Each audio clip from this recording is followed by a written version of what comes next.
Fala galera, Álvaro Fernandes do Estruturando Ideias, e nessa série de produção de conteúdo, hoje vamos falar de um nicho que a gente gosta muito, lógico que é viagens. Então eu tô aqui com a Fernanda Castelo Branco, do blog Vontade de Viajar, ela vai se apresentar e falar um pouquinho do projeto dela também, que é muito legal. Oi pessoal, eu sou a Fernanda, eu tenho um blog chamado Vontade de Viajar, que começou em 2012.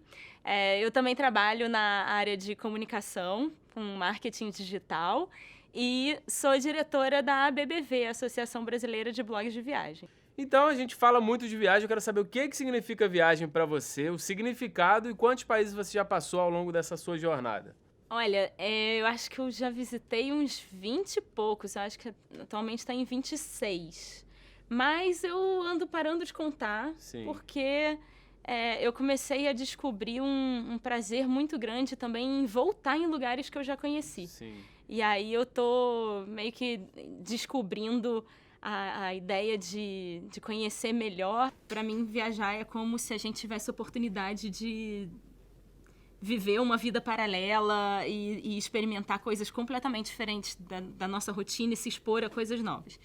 Então, para mim, essa sensação de descoberta é a melhor coisa que tem e é realmente o que me motiva a viajar.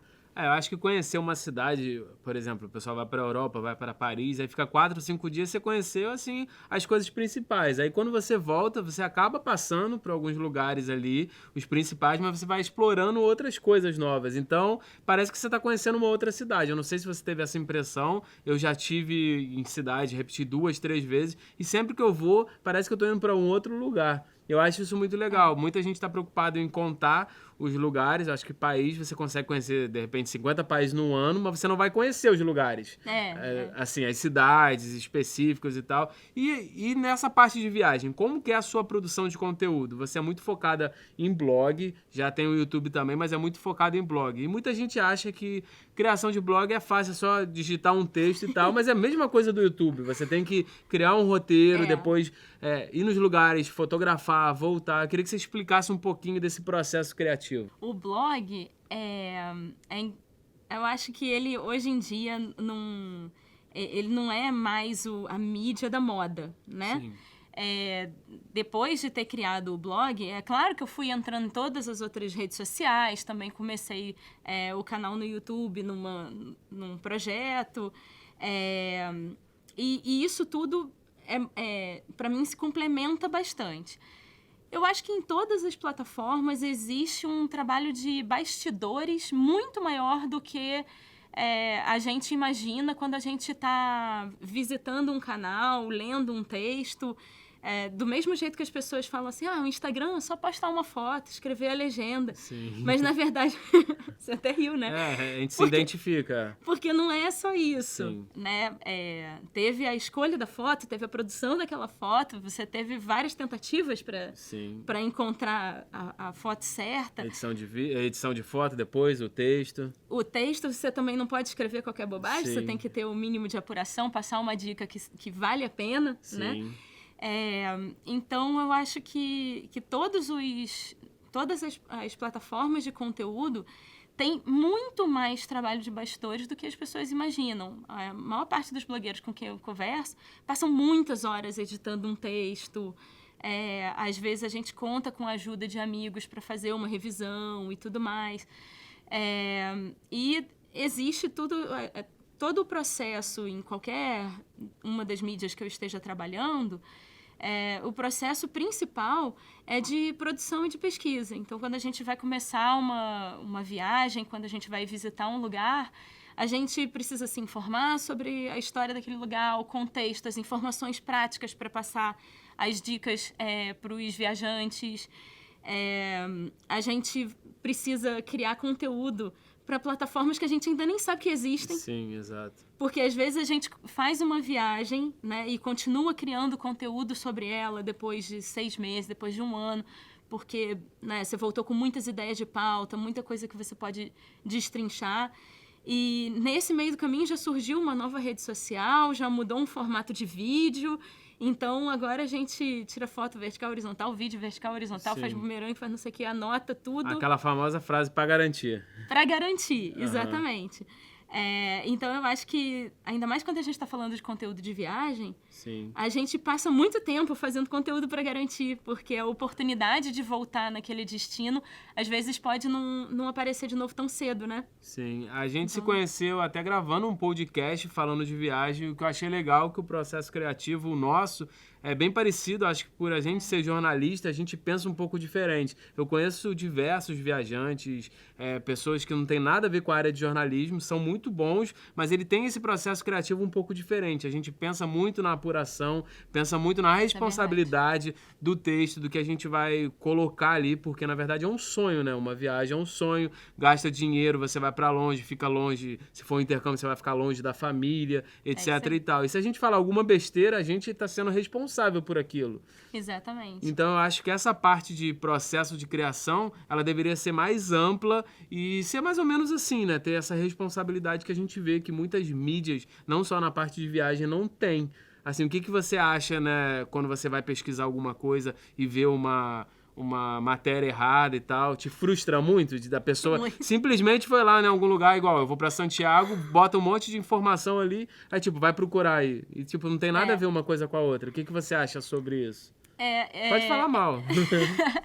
Não, assim, como você falou, assim, acho que a nossa formação em jornalismo já trouxe pra gente uma abordagem e até alguns vícios. Eu sinto que quando eu comecei o meu blog, eu tinha alguns caguetes ainda de texto jornalístico e que eu tive que desapegar um pouco ao longo do tempo. Eu comecei a receber comentários e às vezes até comentários assim pessoais, né, de amigos, dizendo, muito legal, mas eu queria saber mais de você, eu queria te ver mais nas fotos. Porque, como jornalista, a gente tem a mania de estar nos bastidores, né? E de achar que a estrela vai ser só o destino. A gente fica até um pouco tímido. Então, eu tive que superar um bocado isso. Ainda estou encontrando ao longo do tempo, né, a minha voz como... É difícil usar o termo influenciador digital.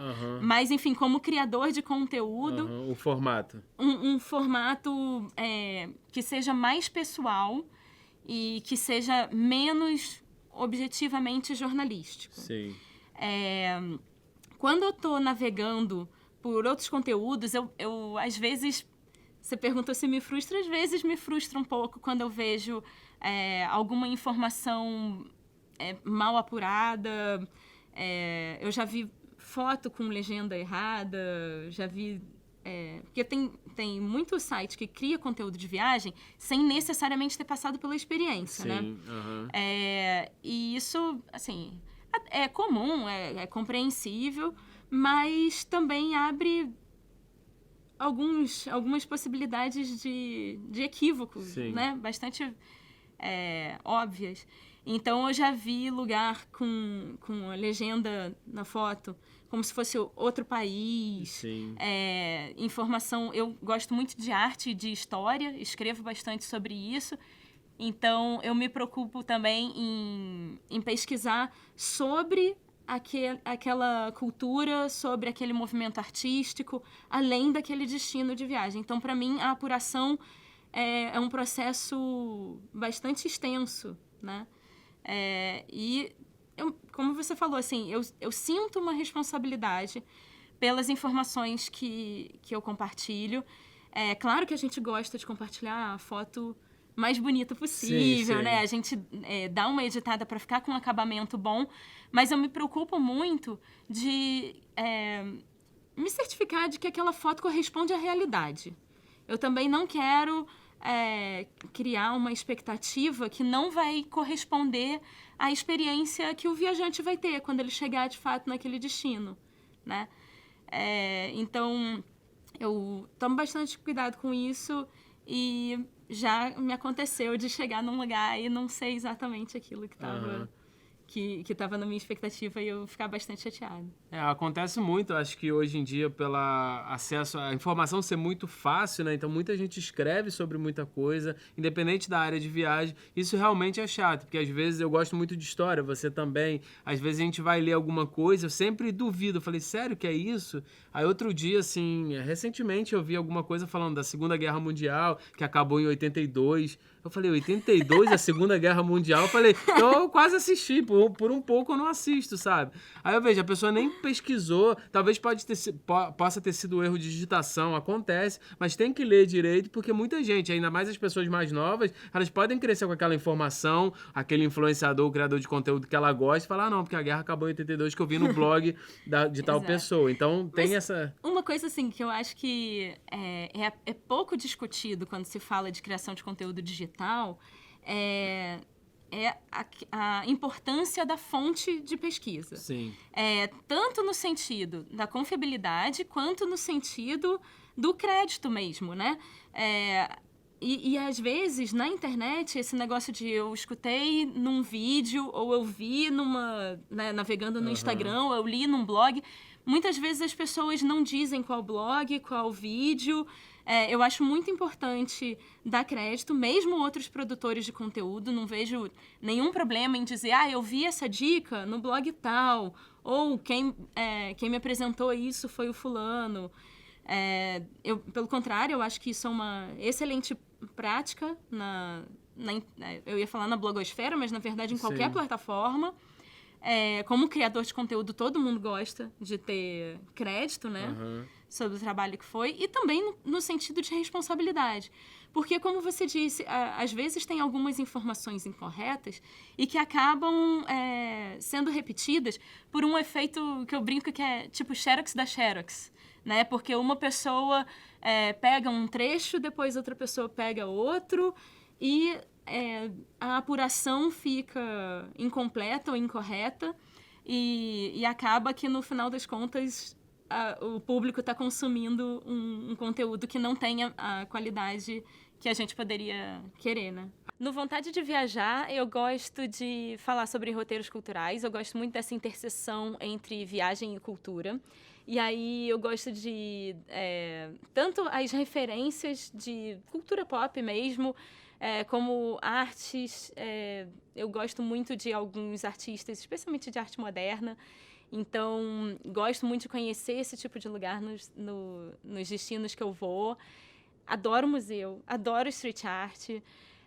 Então, eu gosto muito de fazer assim, roteiros que contam sobre a história e a cultura dos destinos que eu estou viajando, ou que tem alguma inspiração cultural para eu ter criado um determinado roteiro. Logo no meu primeiro ano de blog, eu entrei na ABBV, que é a Associação Brasileira de Blogs de Viagem, e também na RBBV, que é a Rede Brasileira de Blogueiros de Viagem. Que foram dois coletivos específicos de criadores de conteúdo, né, desse nosso nicho, que assim, proporcionaram uma convivência enorme com outras pessoas que também se dedicam não só à viagem, né, como às atividades de criação de conteúdo. E para mim, essa convivência, a troca de experiência, a troca de dica e as oportunidades assim, de se ajudar, tanto de colaborar, né, colaboração criativa mesmo, quanto, às vezes, alguém está com um problema, precisa migrar de servidor, precisa não sei o quê, né? E a parte técnica também. A parte técnica, a manutenção do blog. Ao longo do tempo, eu não sei se você tem essa impressão quando você vê os seus primeiros vídeos ou suas primeiras fotos. Eu não vejo, porque não tem como. É horrível. Exatamente. Quando eu vejo... Mas é o progresso, né? Exatamente. E eu acho que essa convivência com outros criadores de conteúdo ajuda muito a gente a amadurecer, a abrir a cabeça, a se aprimorar. Eu gosto muito disso. E um lugar que você tem um sonho de conhecer? Lugar, cidade? A Califórnia. Califórnia? A região da Califórnia. Eu acho que é um destino muito potencial e que eu ainda não tive a oportunidade de chegar lá. Então... E algum objetivo de vida? Objetivo de vida? Que perguntas filosóficas. Cultura, né? A gente tá falando de cultura, agora tem a parte... Então, vou ser bem objetiva. Sim. Uma coisa que não é muito filosófica. Mas eu acho que um dos maiores objetivos de vida para mim tem sido me dedicar à indústria criativa. Eu gosto muito de ver esse mercado se desenvolver e eu gosto muito de ver como as cidades se transformam a partir de inovação que é essencialmente, assim, de conteúdo cultural, criativa. Isso me motiva demais. Viu? Tinha coisa pra falar, você tava escondendo o Tinha. jogo aí. E mais uma difícil aí, um lema. Um lema? É. Porra. Então, um lema que ainda não é meu, mas que eu tô tentando aprender com ele. Que feito é melhor do que perfeito. Eu tô precisando... E se encaixa com um monte de coisa. Muito, e com produção de conteúdo Sim. principalmente. É uma Sim. coisa que ainda não é meu lema, mas eu tô tentando me acertar com ele. Gostei, vou me apropriar também. Então eu queria agradecer a Fernanda mais uma vez de participar aqui dessa conversa que foi muito legal. Vou deixar as redes sociais dela aqui, você pode seguir, conhecer todo o conteúdo dela que é muito legal. E vou deixar a palavra final com ela. Pode falar o que você quiser aí para as câmeras. Cara, Álvaro, queria agradecer pelo convite de ter vindo trocar essa ideia. Gostei muito de te conhecer melhor.